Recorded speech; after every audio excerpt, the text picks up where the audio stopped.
All right, friends, we are here to bring you some additives for your middle splits class. This is if you want to keep progressing this work, particularly if moving towards actual middle splits is important to your life journey. So first thing I want to talk you through is a passive stretch setup for all of that inner thigh flow of stuff, right? If we're trying to get the legs to go further and further this way, we need everything on that underside to be willing to lengthen and to know how to control itself in that lengthened position. So if you're just standing, there's going to be some amount of activity in those tissues. So this is a place where you'll need to engage your creativity because the height needed for each person to truly be at their end range is going to be very different, and it's going to change as you progress. So you can see right now, Will's using an apple box and then a yoga block.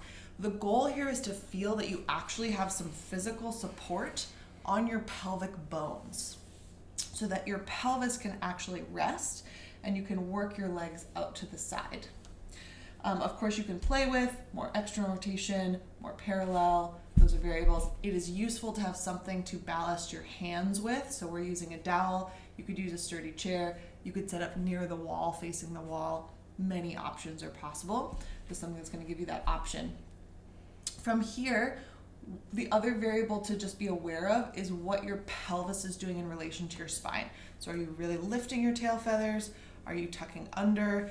That can expose different lines of tension that might need to be worked with in order to really own this position in an active way.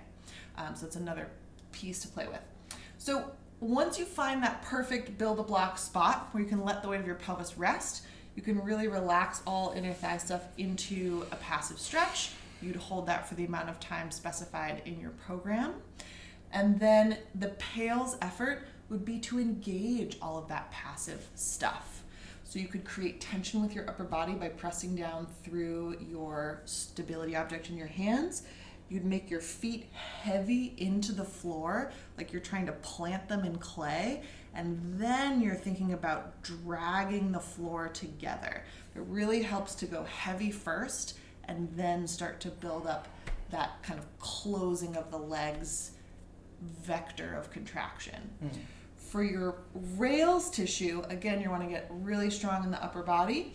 You're going to try to make your feet spread and also lift off the ground. It's impossible, but if you could push heavy enough into that post or chair, whatever, what have you, and imagine actually levitating your legs off the ground like a gymnast, that's the vibe we're going for to really get a good solid contraction in the side butt situation. One little added note is that cue of making your feet light can sometimes only connect if you feel supported enough. So like to me, in working this, it almost feels like I have to ask my pelvis to be heavy, and then I can actually feel, oh, that's what I would need to do to contract my legs. Yeah. So again, you need a nice stable setup. Yeah.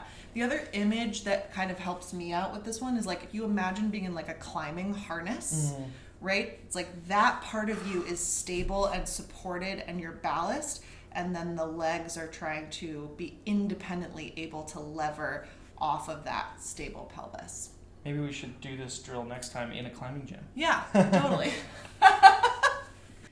The other drill we want to offer you to support this middle splits action is a passive range hold. So now we're really training that regressive tissue on the outer sides of the hips that's going to make your straddle active and help you own it. So you're going to need, again, a surface of height. We're going to use the edge of the couch here, but it literally could be any height. It does need to be sturdy so you can feel comfortable to rest your foot on it. From there, you're going to find the widest position that you can feel with your thighs apart from each other. Again, it's helpful to have something to put in your hands and plant it to the ground. From here, you're going to lean your torso away from that supported leg until you can float the foot ever so slightly, feeling lots of contraction through the side, and then you can bend at the knee and re-extend. Now that object is there so that as you re-extend, you'll know if you've sunk down, which will be the impulse of the body. It's going to try to sink right down towards the floor. Your goal is to keep your knee at the height as you bend and extend. Nice. Relax. Spicy.